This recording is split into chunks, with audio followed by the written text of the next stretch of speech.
Donc, Dieu que nous servons, amen, il a décidé de faire de nous quelqu'un de spécial. Dans toute la création qu'il a faite, il a mis un point d'honneur, il a mis un accent particulier sur l'homme. On va lire dans le livre de Genèse 1, verset 26 à 27. Puis Dieu dit, faisons l'homme à notre image et selon notre ressemblance. Puis Dieu dit, faisons l'homme à notre image et selon notre ressemblance. Et qu'il domine sur les poissons de la mer, sur les oiseaux du ciel, sur le bétail, sur toute la terre et sur tous les reptiles qui rampent sur la terre. La manière dont il a créé l'homme est différente des autres manières. Amen. C'est très différent. Là où il a créé, il a fini par créer et former. Amen. Il a fini par créer et former. Donc il a mis toute une ingénierie assez particulière pour créer l'homme. Parce que l'homme est très spécial. Amen. Et il lui a donné la domination sur tout. Tout ce qui existe. Que ce soit poisson, que ce soit lune, que ce soit soleil. Amen. Quel que soit ce qui a été créé avant l'homme, l'homme domine sur tout. C'est vrai qu'il a parlé des poissons, il a parlé des reptiles, il a parlé de tout ça, mais l'homme a domination sur tout ce qui a été créé. Amen. Il a domination sur tout ce qui a été créé. Amen. Dans Genèse 2, 7. L'Éternel Dieu forma l'homme de la poussière de la terre, il souffla dans ses narines un souffle de vie, et l'homme en devint un être vivant. C'est là même le côté assez spécial de la création de l'homme. Tout ce qu'il a créé n'a pas mis son souffle de vie dedans. Amen. Tout ce que Dieu a créé, nulle part il n'a été fait mention de ce qu'il a mis son souffle de vie. Déjà, il crée et il forme, et quand il forme, il ajoute quelque chose de plus. Amen. Et ce souffle de vie-là, c'est son esprit. Amen. Nulle part, les animaux n'ont pas son esprit. Les âmes n'ont pas son esprit. Le soleil n'a pas son esprit. Les étoiles n'ont pas son esprit. L'eau n'a pas son esprit. Amen. Rien n'a son esprit. Mais quand il est arrivé sur l'homme, il a mis ce qu'on appelle son esprit. Amen. Il a mis son esprit pour permettre à l'homme vraiment d'agir comme il, parce qu'il a fait à son image et à sa ressemblance. Dans le livre de Colossiens 1, on va aller dessus. Colossiens 1, verset 15. Vas-y, monsieur, s'il vous plaît. Colossiens 1, verset 15. On va aller vite. On va aller bien. On va bien faire. Il est l'image du Dieu invisible, le premier-né de toute création. Il a fait l'homme à son image. Et dans Colossiens 1, verset 15, il parle qu'il est l'image du Dieu invisible. Amen. Donc, quand on te voit, quand on voit les enfants de Dieu, on doit voir l'image du Dieu invisible. Amen. Ce Dieu qu'on ne voit pas, on le voit au travers de nous par son esprit, parce qu'il a soufflé. Il a soufflé en nous quelque chose. Il a mis en nous un esprit de vie. Il a mis en nous le Saint-Esprit. Amen. Et c'est ce Saint-Esprit-là qu'on acquiert à la nouvelle naissance. Amen. Nous avons on a des arts, on a une partie, on a quelque chose qui est en nous qu'on appelle le Saint-Esprit. C'est ce qui fait la différence entre nous et les autres hommes. Amen. Si quelqu'un te demande la différence entre toi et lui, il faut lui dire que moi j'ai le Saint-Esprit. Pourquoi? Parce que tu es né de nouveau. Dis Amen comme ça.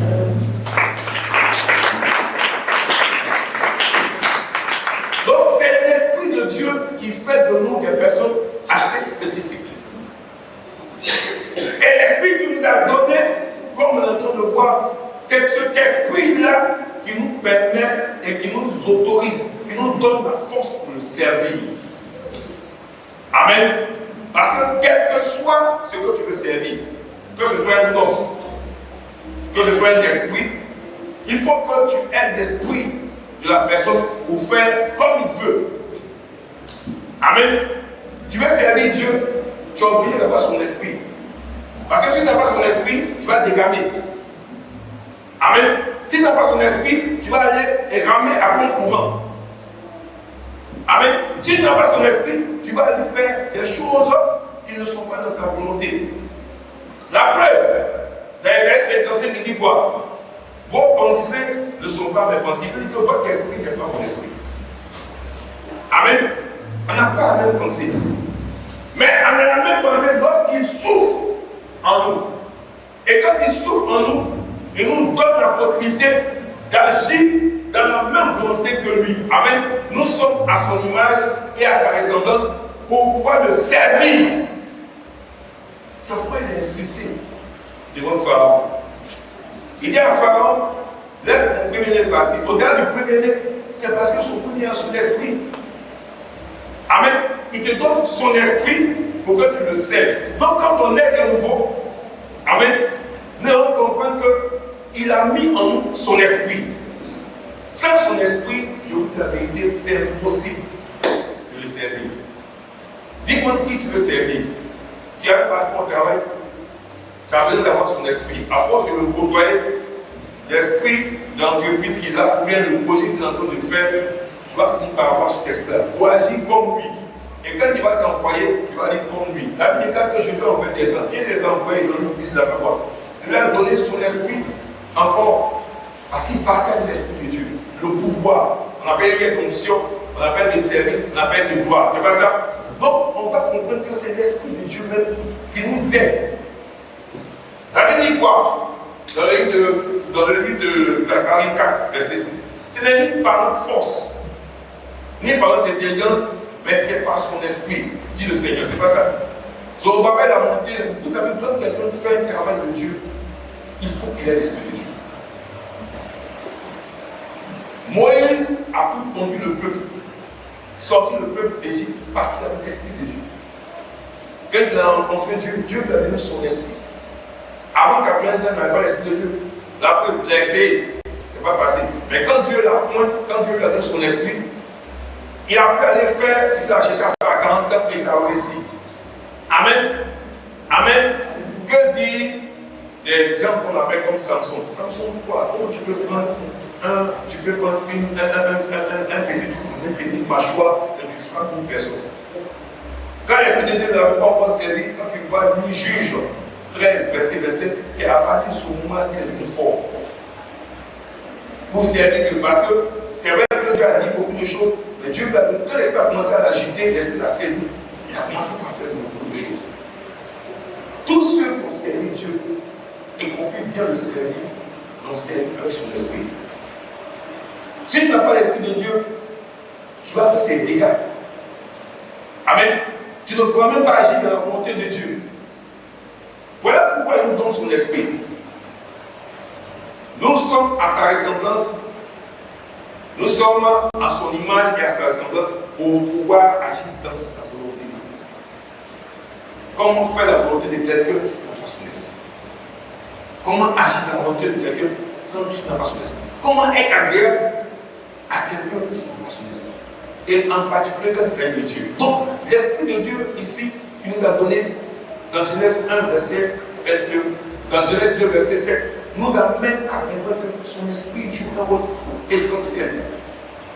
On ne peut pas le servir, on ne peut pas le glorifier, on ne peut pas le louer, on ne peut pas l'adorer. Quel est ton appel? Qu'est-ce que tu peux faire? Tu ne peux pas le faire sans son esprit. Impossible. Auquel cas tu vas faire les choses selon la chair. C'est pourquoi il est invité à marcher selon l'esprit. Dans Galates 5. Il nous demande de faire les choses qu'on veut faire, marcher. Et l'homme de Dieu disait quoi hier, dans ces jours, il dit quoi? Non seulement à l'église, mais aussi à l'extérieur de l'église. Amen. Donc partout où nous sommes, nous devons comprendre que c'est par l'esprit de Dieu que nous pouvons agir. C'est par l'esprit de Dieu que tu pries les gens. Amen. C'est par l'esprit de Dieu qui intercède. Amen. C'est par son esprit. Donc l'esprit de Dieu joue le rôle essentiel. Et ce matin, l'homme de Dieu nous disait quoi? D'apprendre à le connaître, de chercher à vraiment s'imprégner de lui pour pouvoir faire les choses de Dieu.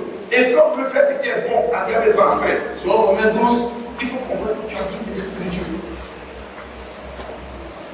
Le service ne peut se faire sans le Saint-Esprit. Il faut qu'on retienne ça.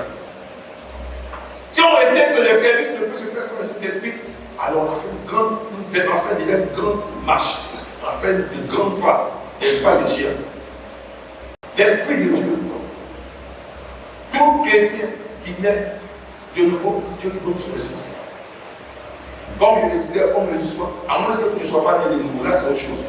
Mais si tu es né de nouveau, Dieu te donne son esprit. Parce que tu dois le servir. Amen. Et pour le servir, si tu n'as pas l'esprit, tu le fais mal. Quand tu n'as pas l'esprit de Dieu, tu vas mélanger les choses. On a parlé de beaucoup de personnes. Et toutes ces personnes-là, depuis Genèse jusqu'à Apocalypse, c'est avec l'esprit de Dieu. Donc, retenons ça ce soir. On a des images, on aime bien dire, on a l'image de Dieu, on a l'esprit de Dieu, mais c'est pour nous servir avec son esprit. Il n'y a pas un Dieu qu'on sert sans son esprit. Amen. Même ceux qui vont de l'autre côté, hein, ils cherchent l'esprit de la personne, mais l'esprit de ce Dieu-là, pour le servir. Les prophètes de Baal, ils servaient Baal. Vous savez l'esprit de Baal? Amen. Les prophètes de Baal servaient Baal avec l'esprit de Baal. De la même manière qu'Élie, lui, servait Dieu avec l'esprit de Dieu. C'est pour cela que quand il fallait qu'il restaure l'autel de Dieu, il a fait ça sur l'esprit de Dieu. Il a mis les 3 fois 4, c'est pas ça, 3 fois 4 couches d'eau. On envoie, parce que Dieu le conduit. Pourquoi tu dois être conduit par l'esprit de Dieu? Obligatoirement. Ça, il faut que ce préalable soit connu de tous, pour que chacun puisse savoir comment avancer. Amen. Amen. Quand l'Esprit de Dieu est là, tu peux être conduit maintenant dans la gloire. Servir, la gloire de servir l'Éternel. Oui, de servir, la gloire de servir l'Éternel. Amen. Parce que c'est l'Esprit de Dieu qui t'accompagne. Amen. Amen. On va prendre le livre de Éphésiens.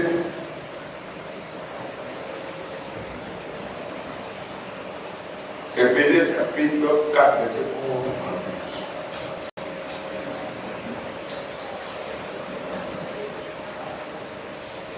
Parce qu'on doit pouvoir se poser la question, on doit pouvoir se poser une question. Amen. Qui sont les serviteurs de Dieu? Amen. Qui sont les serviteurs de Dieu? Ou bien, qui peut être serviteur de Dieu? Cette question-là, on doit la poser. Si on ne sait pas répondre à cette question, on va encore divaguer, on va encore être en train de réfléchir sur beaucoup de choses. Beaucoup sont là, ils ne savent pas s'ils sont serviteurs ou pas. Amen. Qui peut être serviteur de Dieu? Amen. Qui peut prétendre être serviteur de Dieu? Est-ce que c'est réservé à une classe? Est-ce que c'est réservé à une clique? Est-ce que c'est réservé à des honorables? Est-ce que c'est réservé à des esclaves? Est-ce que c'est réservé à qui peut être serviteur de Dieu?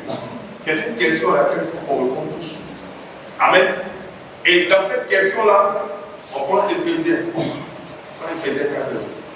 Et il a donné les uns comme apôtres, les autres comme prophètes, les autres comme évangélistes, les autres comme pasteurs et docteurs, pour le perfectionnement des saints, en vue de l'œuvre du ministère et de l'édification du corps de Christ, jusqu'à ce que nous soyons tous parvenus à l'unité de la foi et de la connaissance du Fils de Dieu, à l'état d'homme en fait, à la mesure de la stature parfaite de Christ. Amen. Il a donné les hommes comme apôtres. Il a donné les hommes comme prophètes. Il a donné les hommes comme évangélistes. Il a donné les hommes comme pasteurs et docteurs. Mais toi tu es apôtre.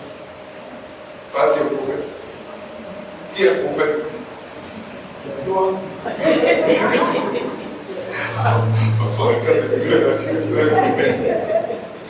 Qui est prophète ici? Bon, lui dit c'est moi. Et il regarde dessus, regarde le Seigneur. Qui est apôtre ici? Voilà. Qui est docteur? On dit que ça vient toujours ici. Qui est évangéliste? Un peu. Bon, là, c'est pas clair. Donc, on ne peut pas aller voir. Qui est pasteur? Dans les 3 ministères. Amen. Vous voyez un peu? Dans ce cas-là, on va jeter nos bagages et puis on va disqualifier nous tous. Ça te disqualifie. Parce que tu n'es rien de ces 5 points-là. Je ne suis Peut-être que nous, on a un peu, on a attrapé. Gloire à Jésus. Mais tu n'es rien de tout cela. Donc je suis disqualifié donc. Donc je n'ai pas de raison de venir à l'église. On n'est pas serviteur de Dieu. Ça me dit, ce passage-là me disqualifie totalement. Considérons que je ne suis pas prophète, considérons que je ne suis pas pasteur. Ça me disqualifie complètement. Donc ça veut dire qu'il y a beaucoup parmi nous ici. On n'a pas la raison d'être ici en tant que serviteur. Regardez, quand on dit serviteur, on a donné les uns apôtres, docteurs, prophètes, tout ce qu'on veut là. C'est cinq catégories distinguées, bien distinguées. Dans lesquelles, moi je ne me retrouve pas. Si moi je suis dans l'église, on parle de serviteur, on dit c'est plus les serviteurs. Ah, mais les gars, il fait quoi ici? Qu'est-ce que je cherche dans l'église encore? Il est mieux d'aller servir ailleurs. On va me reconnaître des types de serviteurs quelque part. 1 Corinthiens 12, verset 28. Tu prends le verset 18 et tu prends le verset 28 à 30. 1 Corinthiens 12, verset 18. Maintenant, Dieu a placé chacun des membres dans le corps comme il l'a voulu. 28. Et Dieu a établi dans l'Église, premièrement des apôtres, secondement des prophètes, troisièmement des docteurs, ensuite ceux qui ont le don des miracles. Ça semble répéter la même chose, c'est pas ça. Ça semble aller dans le même sens. Répète encore cette partie-là. Et Dieu a établi dans l'Église, premièrement les apôtres, secondement les prophètes, troisièmement les docteurs, ensuite ceux qui ont le don des miracles. Puis, ceux qui ont le don de guérir, de secourir, de gouverner, de parler diverses langues. Va au verset 28 plus 50. C'est 28. Va au 28 plus 50. Tous sont-ils apôtres? Et là, lui, il pose la question. Et c'est dans cette question que tous on a. On est plutôt. On se rend compte que, si je ne suis pas un des 5 là, ou bien peut-être les quelques qu'on a mis à côté là, je suis disqualifié. Le même qui a parlé d'apôtres, de docteurs, dans Éphésiens 4, verset 11 à 12, il vient dans le livre de 1 Corinthiens 12, il donne encore les mêmes 5 là, et puis il pose la question, est-ce que tout le monde est apôtre? Est-ce que tout le monde est docteur? Est-ce que tout le monde est prophète? Est-ce que tout le monde est évangéliste? Est-ce que tout le monde est pasteur? Non, il y a sa réponse qui est là. Oui, la personne. Oui, il y en a quelques, oui, ils sont 5 seulement. Comme dans une église de 200 personnes, il n'y a que 5 personnes qui sont serviteurs. On n'a pas notre place. Quelqu'un va dire on n'a pas ma place. Quelqu'un va dire quoi? Je jette le tablier. Parce que c'est vrai, on dit chrétien, on dit, mais quand on voit, on dit non. Quand on dit non, c'est parce qu'on est un serviteur de Dieu. Mais pourquoi on ne me traite pas de serviteur aussi? Quand on voit le prophète, on est un serviteur de Dieu. C'est pourquoi c'est exclusif.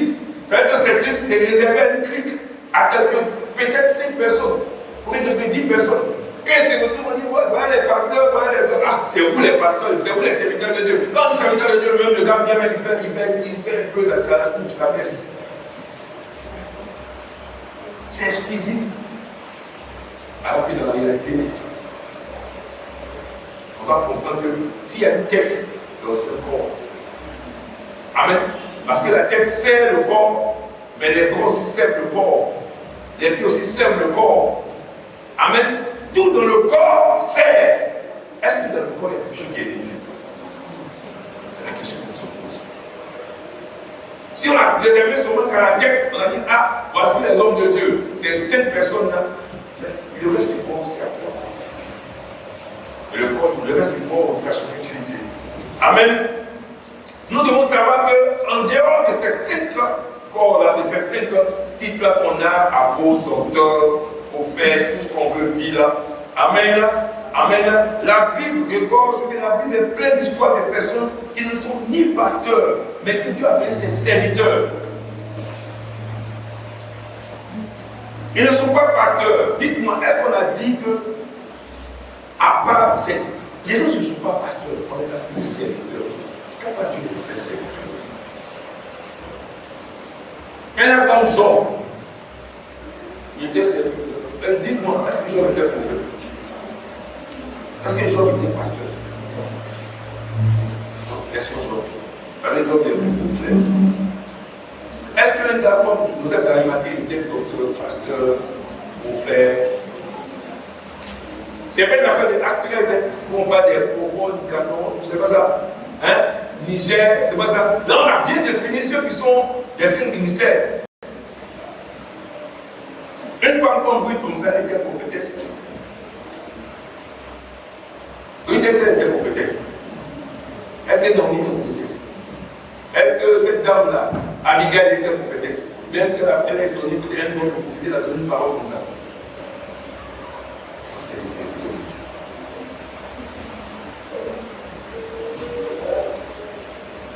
Les gens étaient serviteurs parce que Dieu les appelait serviteurs. Quand il appelle de Moïse, Moïse était un chef d'État. Quand tu vois ce que Moïse fait, c'est ce que les pères ont fait, les Isaac Rabin ont fait, les Shimon Peres ont fait, les Gordon ont fait. C'est des gens qui étaient chefs d'État. Mais normalement, ils ne sont pas, mais ils ont été serviteurs. C'est la même chose que Moïse faisait. Mais Dieu a dit, Moïse, mon serviteur. Il a dit ça dans le livre de Josué 1. Clair. Dieu a bien défini Moïse comme son serviteur.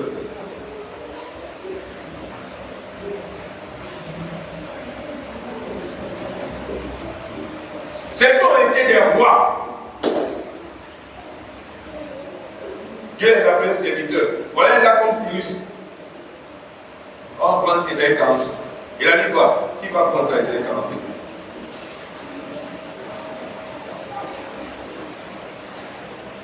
Un gars comme Cyrus, c'est un païen. Mais quand tu veux l'utiliser, tu as une manière de le préparer.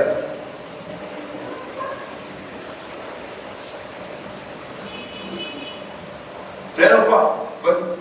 Ainsi parle l'Éternel à son moins à Cyrus. Mais moins, c'est quoi? Hein? Dis-moi un peu moins, on peut mettre la place. C'est un serviteur. C'est un roi. Il n'est pas prophète.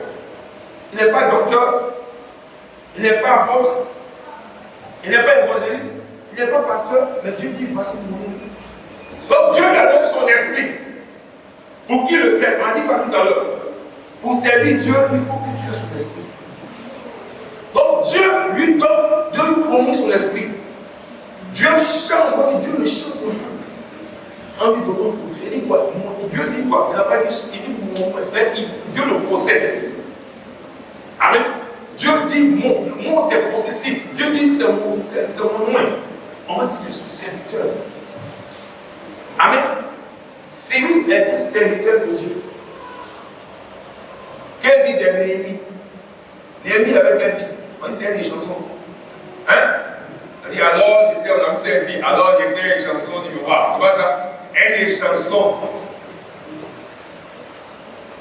L'esprit de Dieu le saisit. Il pleure, il jeûne. Et quand l'esprit de Dieu le saisit, il s'apprend maintenant qu'il va reconstruire une muraille. Il y a des oppositions, il y a des Sambala, des Sotowiga, tout ça qui sont là, qui les propositions. Mais l'esprit de Dieu l'aide. Il va, il fait une crise devant le roi. Le roi dit, bon, il y a quoi? Qu'est-ce que c'est? Déjà vu ton service comme ça. Comment on dit non, dans ma ville, dans mon village, c'est gâté. Oh, l'esprit de Dieu l'a saisi. C'est un serviteur. Amen. C'est un serviteur de Dieu. Nous tous, nous savons cela. Quand on va parler de Joseph d'Arimathie, il est riche. Parce que c'est un homme important. Quand on va parler de quelqu'un comme cette dame-là, de Acte 16, Lydie, on dit elle était riche. C'est la fait marcher bien. Elle a fini par être servante de Dieu.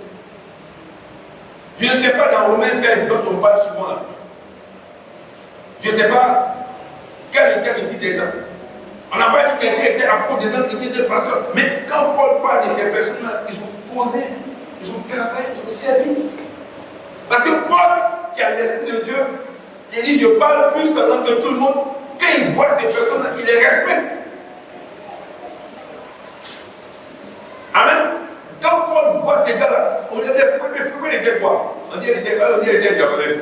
Mais les autres là, l'Aquilas, les Priscille, tous ces gars qu'on a cités dans Romains 16 là, quand ils étaient quoi? C'était serviteurs de Dieu. Ils n'avaient aucun titre distinctif. Aucun titre distinctif. Ils sont là, ils étaient dans leur église primitive, et puis ils servaient. Sinon que Dieu leur fait la grâce, quoi. Quand Dieu leur donne l'opportunité, ils le font. Le fait de ne pas être personne parmi ces cinq-là, amen, prêtre, évangéliste, amen, ne fait pas de nous des serviteurs, mais nous sommes des serviteurs. Amen. Mais un serviteur qui a ce qui appelle de grande implication. C'est-à-dire que tu dois savoir que tu n'as pas besoin d'être pasteur, tu n'as pas besoin d'avoir les 5 ministères selon le Ephésiens 4, verset 11, selon le livre de 1, Corinthiens 12, verset 28, là, pour dire que tu es serviteur. Tu es un serviteur de Dieu. Dis Amen. Amen. Et cela veut dire qu'on peut être serviteur de Dieu en étant banquier. Amen. Tu peux être un banquier et tu es serviteur de Dieu. Amen. Tu vas au Liban. Souvent tu vas à la Congo. C'est un chrétien. Hein? Parce qu'on dit que quand on dit chrétien, même souvent même ça qui choque. Avec les banquiers des choses. Il y a des gars comme ce gars qui était aux impôts. Ce Matthieu. Il était un serviteur de Dieu. C'est vrai qu'on a mis après apôtre. Mais quand il allait le chercher, on n'allait pas plus chercher, il était aux impôts. Collecteur, c'est pas ça. Il y a comme ce gars Pierre, là, avant qu'on ne fasse de Dieu des apôtres, il était serviteur. Parce que quelqu'un qui est un pécheur, un simple pécheur banalisé comme ça, il est serviteur de Dieu. Tu peux être un politicien, un corps habillé. Amen. Tu peux être un plombier. On va laisser les mots. Tu peux être architecte, tout ça, avocat, tout ça. Tout cela, c'est serviteur de Dieu. Dieu peut t'utiliser pour décider quelque chose. Ça te donne dès que tu es né de Dieu, tu n'as pas besoin d'être à plein temps. On dit, bon, lui là, il est à plein temps. L'enfer là, de Dieu là, c'est un serviteur de Dieu. Moi, je ne suis pas encore à plein temps. Donc tu as dit d'être à plein temps pour dire que tu es serviteur de Dieu. C'est une grâce d'être à plein temps. Tout le monde ne peut être à plein temps. Quand on parle de la classe, c'est difficile. Il fallait le temps. Parce qu'on a dit que nous laissons le temps pour être à plein temps. C'est pas le conseil qu'il est à plein temps. Même Paul, même à un moment donné, il a laissé un peu ça pour venir faire les taxes. C'est pas ça. Mais puis si la classe 1 là travaille, la Bible dit quoi? Dans Acte 18, c'est pas ça que ça dit ça.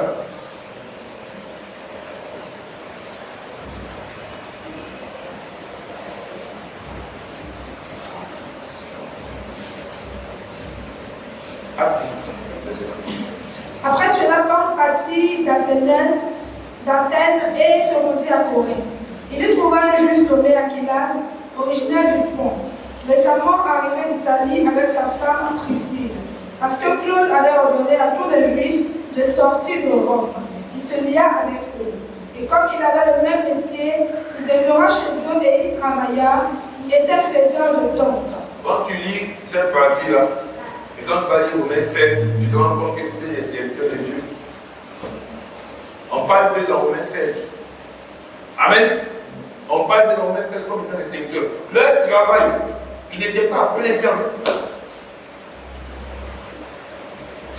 Il n'était pas à plein temps. Il n'était pas apôtre. Il n'était pas prophète. Il était bien pour tout cela. Mais il était des serviteurs de Dieu. Et ça allait se passer bien. Amen. Donc on n'a pas besoin d'être à plein temps au niveau de serviteur de Dieu. Tu peux avoir un travail. Comme on a dit tout à l'heure, tu peux faire tous ces travaux-là. Je ne sais pas, la liste du travail est tellement longue, infinie. Il y a des métiers qu'on découvre même tous les jours. On dit, il fait ça. C'est Dieu. Dieu est bon, tu es Dieu. Amen. Tu as serviteur de Dieu. Dieu est bon, tu es Dieu. Tu es né de nouveau, tu as mis son esprit en toi. Et c'est l'esprit la même façon que le serviteur.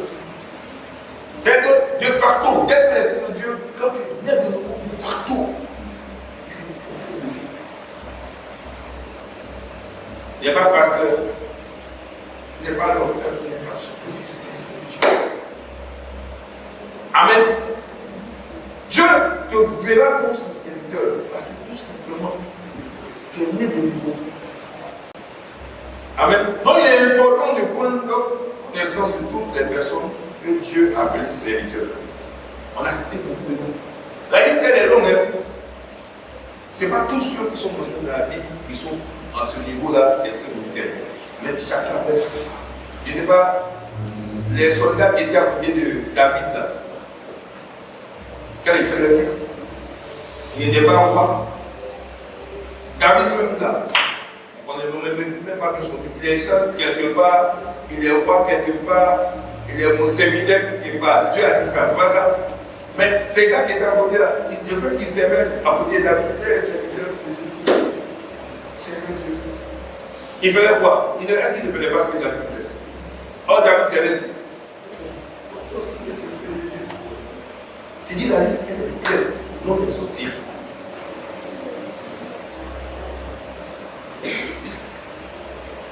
Et Dieu dit, nous sommes ses serviteurs.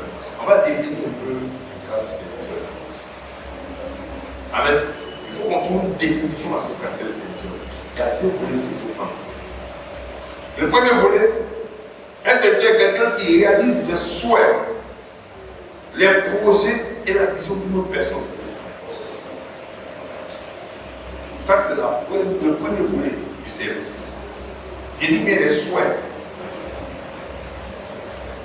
les projets et la vision d'une autre personne. En l'occurrence, ici, il s'agit de Dieu. Et par le projet, c'est ce que Dieu dit à son serviteur, les 5 ministères que tu réalises derrière en bas. Amen. Je dis bien, on parle de Dieu. Tu réalises les projets de Dieu. Parce que Josué réalisait les projets de Dieu au travers de Moïse. Amen. Josué n'était pas en contact direct avec Dieu. Mais Josué réalisait les projets de Dieu au travers de Moïse. Prenons Josué 24. Josué 14, verset 1, verset 12. Il faut bien dire ça.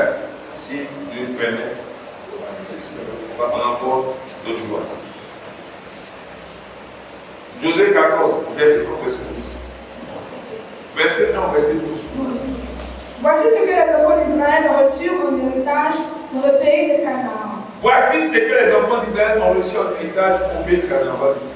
Ce que partagèrent entre eux le sacrificateur Éléazar, Josué, fils de Nun, et les chefs de famille des tribus des enfants d'Israël. Le partage eut lieu d'après le sort comme l'Éternel avait ordonné par Moïse. Moïse n'est même plus là. Moïse est mort. Et puis on entend de réaliser le souhait de Moïse. On entend de réaliser la vision de Moïse. Mais Moïse, c'est à lui que Dieu a donné la vision de partage. Il n'est même plus là même. Alors, il n'est plus là. Moïse a fait ce qu'on veut. Mais Josué, lui, reste dans le souhait. Parce que Moïse a égalé ce qu'il voulait faire. Ce qu'il a reçu de Dieu et qu'il devait faire. Il a égalé ça à Josué, au sacrificateur, quel sacrificateur? Éléazar. Eux là, c'est les serviteurs qui sont là. Ils sont là pour réaliser le projet. Ils sont là pour réaliser la vision. Amen. Ils sont là pour faire la volonté de Moïse. Que Dieu a communiqué à Moïse. Amen. Ils sont là pour faire le souhait. Vas-y. Le partage eut lieu d'après le sort, comme l'Éternel avait ordonné par Moïse, pour les 9 tribus et pour la demi-tribu. Car Moïse avait donné un héritage. On dit Moïse avait donné l'autre. Moïse n'est même plus là. Mais comment on s'en fout de ça? Oui. Il n'est plus là. Il n'est pas. Josué a dit c'est moi, je suis le chef. C'est moi qui commande maintenant. Alors, c'était le gouvernement de Moïse. Maintenant, c'est mon gouvernement. C'est pas ça? Car Moïse avait donné un héritage aux 2 tribus et à la demi-tribu de l'autre côté du Jourdain. mais il n'en a point donné aux Lévites d'héritage parmi eux. Les fils de Joseph formaient 2 tribus, Manassé et Ephraïm. Et l'on ne donna point de part aux Lévites dans le pays. Si ce n'est des villes. On n'a pas donné d'héritage aux Lévites parce que Dieu a dit de ne pas le donner héritage. Moïse a respecté plus scrupuleusement. Il a partagé ça à Éléazar, il a partagé ça à Josué. Et l'on ne donna pas d'héritage aux Lévites, si ce n'est des villes pour habitation et des bons lieux pour leurs troupeaux et pour leurs biens. Les enfants d'Israël se conformèrent aux ordres que l'Éternel avait donnés à Moïse. Et sur quoi ils ont fait quoi? Ils se conformèrent. Ils ont servi Moïse. On va prévoir ces conformités-là. C'est pas ça. Ils ont servi Moïse. Selon l'ordre que Moïse a donné, que Dieu a donné à Moïse, ils ont servi Moïse. Et ils partagèrent le pays. Oui. Les fils de Juda s'approchèrent de Josué à Gilgal. Et Caleb, le fils de Jephunnée, le Kénizien, lui dit: Tu sais ce que l'Éternel a déclaré à Moïse? Maintenant, lui, il vient, sa référence là, c'est le boss. C'est que Dieu a dit à Moïse, c'est ce qu'on va faire. Il n'est pas question que c'est vrai que au pouvoir, que le boss aujourd'hui. Mais il n'est pas question qu'on fasse autre chose que ce que Dieu a dit à Moïse. Parce qu'on est sorti quelque part un jour, dans Nombre 13. On allait se promener ensemble. On allait explorer ensemble. On est revenu. Pendant que les 10 autres là, ils ont dit ce qu'ils voulaient dire, nous on est restés fidèles à ce que Dieu a dit. Donc nous là, Dieu nous a donné un héritage. J'aurais pas oublié ça. Il a dit ça à Moïse, et puis Moïse nous a communiqué ça. Tu sais ce que l'Éternel a déclaré à Moïse, homme de Dieu, au sujet de moi et au sujet de toi, à Kadesh Barnéa. Donc Dieu a dit, Dieu a défini par Moïse ce qui devait venir à qui? De toi. Ce qui devait venir à Josué, ce qui devait venir à Caleb. Caleb, oui, n'a pas oublié. Le temps est passé là, par là. Les situations sont passées par là. Il y a des hauts et des bas. Mais ce soir, ce projet-là, cette vision, elle est demeurée, elle est restée. Elle est restée. On va prendre si c'est un projet, on dit qu'il est resté. Si c'est une vision, elle est restée. Si c'est une vision, si c'est quoi, soit là, il est resté. Peu importe, mais c'est resté. Voilà. J'étais âgé de 40 ans lorsque Moïse, serviteur de l'Éternel. Bonne de moi, celui-là. Il était âgé de 40 ans. C'est il est précis. Vous n'avez même pas que Josué, même si ça a décalé toutes les choses. Tu connais. J'étais âgé de 40 ans lorsque Moïse, serviteur de l'Éternel, Moïse, serviteur de l'Éternel. Si Moïse était en train de servir l'Éternel, Josué, Éléazar, Caleb, il servait qui? Il servait Moïse, il servait Dieu par Moïse. C'est pas ça? Serviteur de Moïse, serviteur de l'Éternel, m'envoya à Kadesh Barnéa pour explorer le pays. Je lui fis un rapport avec droiture de cœur. Mes frères qui étaient montés avec moi découragèrent le peuple.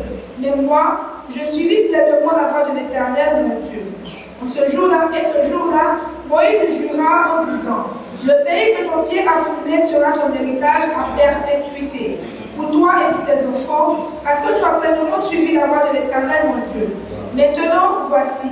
Dans le pleinement suivi là, on t'a pleinement servi, on peut dire pleinement servi. Il est resté dans le souhait de Dieu. Il est resté dans le projet de Dieu. Il est resté dans la vision de Dieu. Il a pleinement servi Dieu par Moïse. Voici. Maintenant, voici, l'Éternel m'a fait vivre comme il l'a dit. Il y a 45 ans que l'Éternel parlait ainsi à Moïse. Donc de 40 ans, il a mis 45 ans pour en plus. Il a 85 ans. Mais n'oublie pas ce qui avait été donné comme vision, comme projet, comme souhait. Il est fidèle à ça. C'est un fidèle à ça. Il y a 45 ans que l'Éternel parlait ainsi à Moïse, lorsqu'Israël marchait dans le désert. Et maintenant voici, je suis âgé aujourd'hui de 85 ans. Je suis encore vigoureux comme le jour où Moïse m'envoya. J'ai autant de force que je n'avais alors, soit pour combattre, soit pour sortir. Et il peut encore servir quoi? Malgré son âge avancé, 85 ans, on attend que le Seigneur nous regarde. C'est pas vrai que le Seigneur reste. Donc on doit prier pour que à 85 ans, tu puisses encore bien servir Dieu. Ça doit pouvoir être comme ça. On doit pouvoir prier pour ça. Seigneur, quand j'aurai 85 ans, par ta grâce, que j'ai encore la force pour te servir. Il peut encore servir. Et ça, c'est On a précédé ça, le thème précédent nous invite à penser comme ça. Amen. Vas-y. Donne-moi donc cette montagne dont l'Éternel a parlé dans ce livre. Donne-moi donc, c'est pas ça. Donne-moi donc, quoi. Parce que lui, il a servi. Je ne connais pas le titre de celui-là qu'on appelle Caleb. Je ne sais pas quel titre il avait dans cette affaire. Les gens qui étaient serviteurs de Dieu. Mais il y a ça au monde, on connaît que c'est un sacrificateur. Mais ce gars-là, je ne connais pas son titre. Il était dans la Bible. On va prendre ce genre de rapport verset 28 à 29.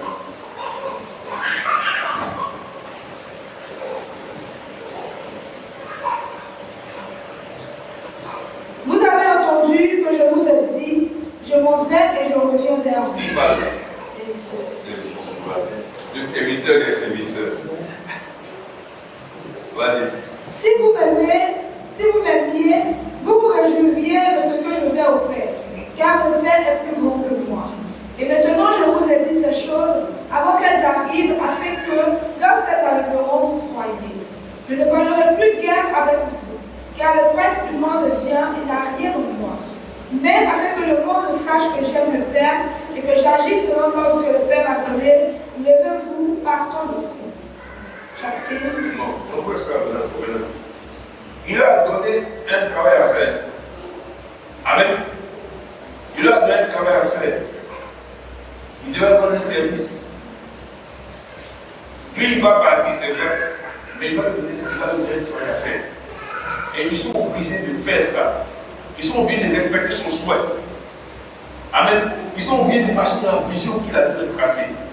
Ils sont obligés, amen, de faire exactement et de réaliser cela. Amen. A contrario de certaines personnes qui sont eux des serviteurs mais qui sont allés faire autre chose. On dit, le premier point qu'on a trouvé ici, quand on est un serviteur, on doit réaliser le souhait, la vision, les projets. Ce n'est pas une affaire de guérison.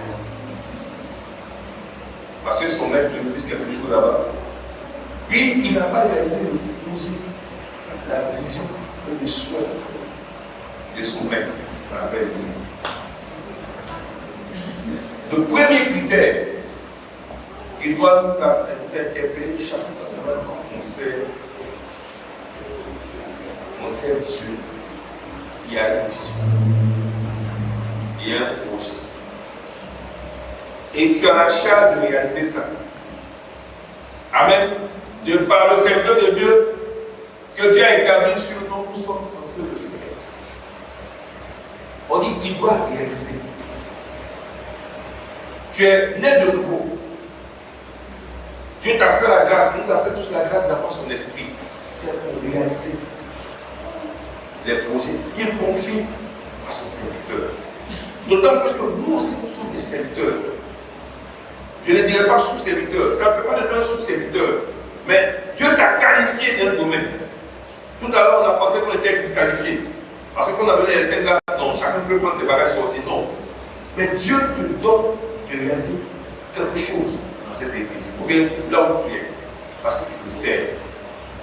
Amen. Nous sommes des secteurs pour réaliser le projet, la volonté, je ne dis pas, tout ce qu'on peut dire, la vision. Le deuxième point. Un serviteur,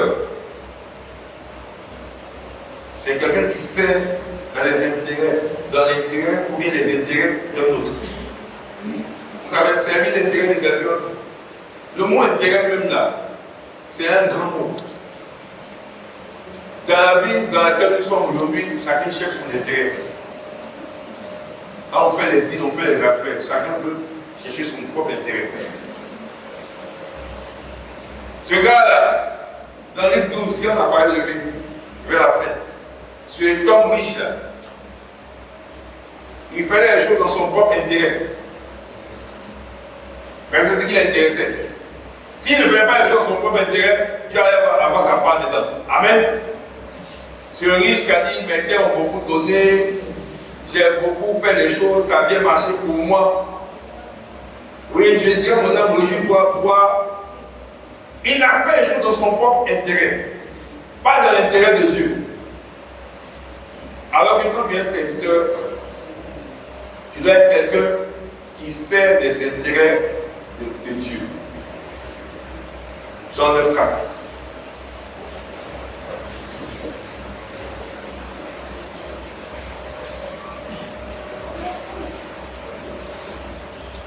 Il faut que je fasse tandis qu'il est jour les œuvres de celui qui m'a envoyé. La nuit vient où personne ne peut travailler. Il faut que je fasse tandis qu'il est jour les œuvres de celui qui m'a envoyé. La nuit vient où personne ne peut travailler. Il faut que je fasse tandis qu'il est jour les œuvres de celui qui m'a envoyé. La nuit vient où personne ne peut travailler. Est-ce que c'est dans son intérêt? Je me pose la question quoi? Est-ce que c'est dans son intérêt? Il dit il faut que pendant que les jours que je fasse pas. Il y a quelqu'un qui l'a envoyé. Donc il y a quelqu'un que lui sait déjà. Et il dit que pendant que les jours, lui doit faire, il doit servir les intérêts de celui qui l'a envoyé. Mais c'est à quoi que lui n'avait pas de volonté. Amen. C'est à quoi que lui n'avait pas de volonté. Donc depuis les jours, au lieu de chercher à construire sa maison. Amen. Au lieu de chercher à avoir les plus belles voitures. Au lieu de chercher à avoir beaucoup d'enfants. Au lieu de chercher à aller aux États-Unis tous les jours. Non, il n'a pas tout ça. Lui, l'intérêt que lui il a, c'est l'intérêt de celui qui l'a envoyé.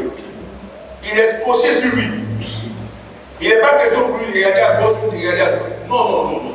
Il n'est pas un guérison qui veut prendre, on dit mon mec a refusé, moi je vais aller récupérer ça pour le servir. Lui il a cherché son propre intérêt. Il n'est pas un gars comme Judas Iscariot. Judas Iscariot qui dit quoi? Bon, ce qu'on entend de donner là, il faut qu'on donne ça aux pauvres. Comment est-ce qu'aux pauvres, on va prendre l'argent, on va monnaie ça, on va plus clair. Tant que c'est l'objet là, c'est que ça disparaît, on va savoir.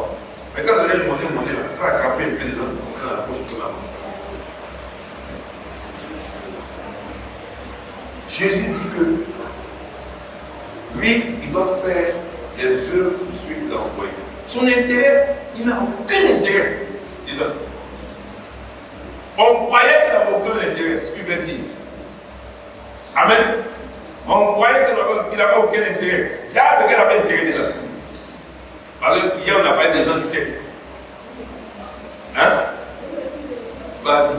Il est dans mon intérêt de travailler les œuvres de celui qui m'a envoyé. Parle-moi de 5 points. Hein?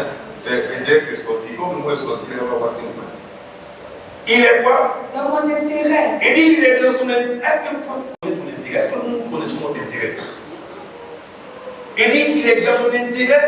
Travailler pour les œuvres de celui qui m'a envoyé. De travailler pour les œuvres de celui qui m'a envoyé. Il sait bien où se trouve son intérêt. Normalement, chacun de nous doit savoir où se trouve son intérêt. Peut-être parce qu'on ne sait pas où se trouve notre intérêt, c'est pourquoi on est encore en train de bâcler beaucoup de choses. Il dit il est dans mon intérêt. Donc chacun doit pouvoir dire, déclare ensemble, Père Céleste, nous te bénissons, nous te léguons, nous te glorifions. Il est dans notre intérêt, de faire ta volonté. Il est dans notre intérêt, de te servir. Car Seigneur, le temps vient où on ne pourra plus le faire. Au nom de Jésus, Amen.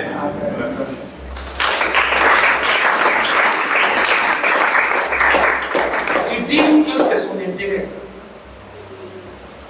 Mais c'est l'intérêt de Dieu. Moi, je ne vois pas Dieu. Je ne vois pas Dieu, c'est pas mon intérêt. Mais en tant que serviteur, il sait son intérêt. Parce que quelqu'un qui sert bien, le maître, le boss, le patron, son Dieu, il a son intérêt de mettre toute la gloire. Amen. Il sait bien, il a localisé son problème, ce qu'il doit faire. Il sait exactement ce qu'il doit faire pour ne pas sortir de l'intérieur de son maître. Il n'est pas question pour lui de réfléchir. Non, attends, je vais faire un tour à la maison. Moi, il allait faire un tour à la maison, il a fait mourir. On lui dit, va en Égypte, vite fais un tour à la maison. Il s'est mélangé la pédale. Ah oui. Son intérêt, Dieu lui dit, bon, non, tu sors là. j'ai fini de te donner la mission, de te donner le pouvoir, de te montrer que tu es puissant, de faire de toi un Dieu de mon Pharaon. Maintenant, il s'en va là. Il sait qu'en un moment, il court pour aller. Parce que c'était dans son intérêt d'aller vite en Égypte pour que ses frères soient vite délivrés. Mais c'est pas dans son intérêt d'aller chez sa femme et son enfant convoitise. Dieu peut le faire. On dit, ouais, c'est parce qu'il n'a pas respecté le site de l'alliance, il n'a pas se considéré. Mais avant ça, là, lui-même, personne ne peut pas dire. Peut-être que s'il était parti directement, le problème là ne serait pas posé. Mais il a pris quelque chose qui n'est pas sanctifié. C'est venu un problème sur lui. On se trouve dans l'intérêt. Normalement, ceux qui placent l'argent en banque, ils savent surtout pour l'intérêt. Ils savent qu'après de l'argent en banque, c'est l'intérêt. On a dit à quelqu'un quoi. Il fallait prendre mon argent, déposer à la banque, il y allait avoir un intérêt. Tu dois connaître tout l'intérêt. Aujourd'hui, on est arrivé là, chacun doit connaître tout l'intérêt. Ton intérêt là, ce n'est pas en dehors de servir Dieu. Nous tous, notre intérêt commun, quand on est à l'église, au-delà de venir s'asseoir pour écouter, de venir s'asseoir pour prêcher, comme on dit, chacun doit savoir se tourner sur l'intérêt. Notre intérêt est lié à Dieu. Amen. Luc 7, verset 6 à 8. Je pense que c'est là qu'on va s'arrêter pour aujourd'hui. Le très précieux. Jésus étant allé avec eux, n'était guère éloigné de la maison, quand le centenier envoya des amis pour lui dire, Seigneur, ne prends pas tant de peine, car je ne suis pas digne que tu entres sous mon toit. C'est aussi pour cela que je ne me suis pas cru digne d'aller en personne vers toi. Mais dis un mot et mon serviteur sera guéri. Car moi je suis soumis à des supérieurs. J'ai des soldats sous mes ordres. Et je dis à l'un va et il va. Et à l'autre viens et il vient. Et à mon serviteur fait cela et il le fait. Il sait que ces serviteurs-là, qui sont soumis là, ils sont soumis à lui, ils sont obéissants. Ils agissent dans son intérêt à lui. Amen. Il sait que ceux qui sont soumis, il a dit que lui-même là, il a des patrons. Il agit dans l'intérêt de ses patrons. Donc, il n'est pas question pour ceux qui sont. Vous savez, c'est le modèle quoi. Si tu agis dans l'intérêt des patrons, ceux qui sont dans l'intérêt de ton intérêt. Il dit, lui, il a des patrons. Il fait tout ce qu'il veut. Dans leur intérêt. Et lui aussi, il a des gens en bas de lui. Les gens font ce qu'ils veulent. Il est à son possible, il le fait. Il ne fait pas en mission, même si c'est la honte. Vous savez, cela qu'on appelle lui, il a essayé d'intégrer de la vie dans la tuile. Hein? Il partait en guerre. Il s'inquiète. Il sait que son intérêt, ce n'est pas rester là en train de boire le roi. Dis-moi, mes gars, sur le front, ça chauffe là-bas, moi je fais quoi ici? On dit même pas chez personne, il sait que son intérêt n'est pas là. Il est parti pour qu'il pas, mais il savait ce que c'est l'intérêt. Chacun de nous où est mon intérêt? Où est ton intérêt? Où sont nos intérêts?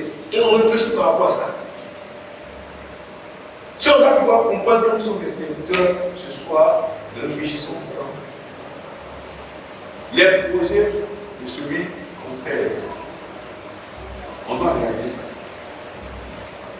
La vision de celui qu'on sert, on doit réaliser ça. Amen. Les intérêts de celui qu'on sert, on doit pouvoir aller au sens. Je n'existe plus. Quelqu'un a dit quoi?